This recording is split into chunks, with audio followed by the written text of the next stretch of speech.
எந்த வார்த்தையாவது உதராவது நம்மை அவமானப்படுத்தி இருந்தார், திருப்பி அவர்களை மனதிலே கெட்ட வார்த்தையில் அவமானப்படுத்துவதன் மூலமாக அவர்களை ஜெயிக்க முடியாது.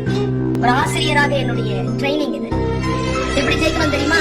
எந்த வாய் நம்மள கெட்ட வார்த்தையில திட்டுச்சோ, எந்த வாய் நம்மள அவமானப்படுத்திச்சோ, எந்த வாய் நம்மை சபித்ததோ, அந்த வாயிலிருந்து பாராட்டு வாங்காமல் அந்த ட்ரைனிங்க முடிச்சிடாதீங்க,